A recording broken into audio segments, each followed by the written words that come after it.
ধরুন আপনার হঠাৎ করে মিষ্টি জাতীয় কোনো খাবার খেতে ইচ্ছে করলো, কিন্তু বাসায় তেমন কোনো উপকরণ নেই যে আপনি মিষ্টি বানিয়ে খাবেন। কিন্তু এই সহজ রেসিপিটি আপনি বানাতে পারেন। কারণ বাসায় আমাদের ময়দা, গুঁড়ো দুধ বা চিনি এই জিনিসটা থাকে সবার বাসায়। তো এটা থাকলে আপনি খুব সহজেই এই নাস্তাটা বানিয়ে নিতে পারেন। তো এটার জন্য আমি এখানে ১.৫ কাপ ময়দা নিয়েছি, ১ কাপ গুঁড়ো দুধ নিয়েছি। এটা ফুল ক্রিম গুঁড়ো দুধ আর ময়দাটা খুব ভালোভাবে মিশিয়ে নিলাম। আর সাথে আমি ১ চিমটি লবণ দিয়ে দিয়েছি। এখন লবণটা অপশনাল, আপনি না খাইতে চাইলে এভয়েড করতে পারেন। আর দিয়ে দিলাম একটু খাবার তেল। এই খাবার তেলটা যেটা আমরা সাধারণত খাই সবসময়, সাদা তেল, সেটা একটু দিয়ে দিলাম। আর আপনার বাসায় যদি ঘি থাকে তাহলে আপনি ঘিটা ব্যবহার করতে পারেন। তো আমি একদম খুব মানে বাসায় যে জিনিসগুলো থাকে সেগুলো দিয়েই আমি দেখানোর চেষ্টা করছি। কারণ অনেকের বাসায় কিন্তু দেখবেন যে ঘি থাকে না। তার জন্যই কিন্তু আমি সহজভাবে দেখানোর চেষ্টা করলাম। তো এরপরে আমি এখানে একটু হালকা গরম পানি দিয়ে এটাকে আস্তে একটা ডো তৈরি করে নিলাম। ডোটা কিন্তু শক্ত হবে না আবার নরম হবে না। ডোটা করে আমি ৫ মিনিট ঢাকনা দিয়ে রেখেছি। এরপর ঢাকনাটা খুলে এখান থেকে ডোটাকে আমি দুভাগ করে নিয়েছি। এক ভাগ দিয়ে আমি একটা রুটি বানিয়ে নিচ্ছি। তো রুটিটা কিন্তু আপনার খুব মসৃণ হতে হবে এমন কিছু না, বা রুটিটা আপনার খুব গোল শেপের হতে হবে তাও না। রুটিটা বানিয়ে আমি এটাকে কাটবো, যার জন্যই কিন্তু অত গোলের দরকার নেই আরকি। যারা আমার ভিডিওটা দেখা শুরু করেছেন তাদের কাছে একটা রিকোয়েস্ট থাকবে, অবশ্যই একটা লাইক দিয়ে ভিডিওটা দেখবেন। আপনাদের একটা লাইকের অনেক মূল্য আমার কাছে। আপনারা পাশে আছেন বলেই কিন্তু আমি মানে কাজ করার যে উৎসাহ বা সাহস সেটা পাই। তো আপনারা আমার পাশে এভাবে থাকবেন। দেখুন আমি রুটিটা থেকে কেটে চারকোনা করে কয়েকটা পিস করে নিচ্ছি। প্রথমে রুটিটাকে লম্বা করে কেটে তারপরে সেই লম্বা পিসগুলো থেকে আমি চারকোনা করে কেটে নিচ্ছি। এটা খুব ইজি ভাবে আমি কাটতেছি। আপনারা যে কোনো শেপ করে নিতে পারবেন। এভাবে আমি সবগুলোকে কেটে তারপরে নিয়ে নেব। আর যে সাইডের যে অংশগুলো বের করতেছি কেটে ওগুলো কিন্তু আসলে ফেলে দেবেন, ওটা থেকে আবার বানাবো। তো এগুলা এই জন্য রাখতেছি।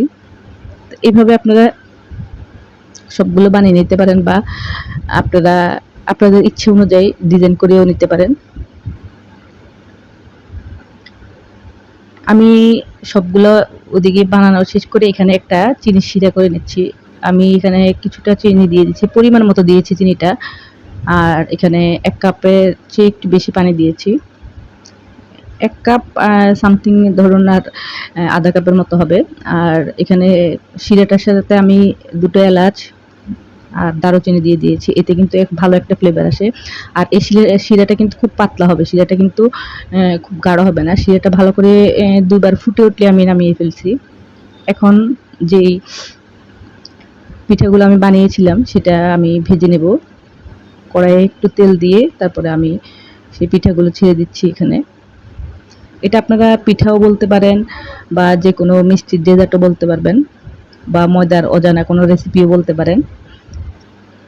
যাই হোক, আমি চুলার হিটটা প্রথমত একদম মিডিয়াম লোতে রেখেই কিন্তু আস্তে করে এগুলো ভেজে নিচ্ছি। যেহেতু রুটির এটা আমি খুব মোটা করে বানিয়েছি, তো এটা ভাজতে একটু সময় লাগবে। একটু ভেতরের অংশটা যাতে হয় এভাবে আমি ভেজে নিচ্ছি। এভাবে এগুলো লাল করে ভেজে তারপর আমি তুলে নেব।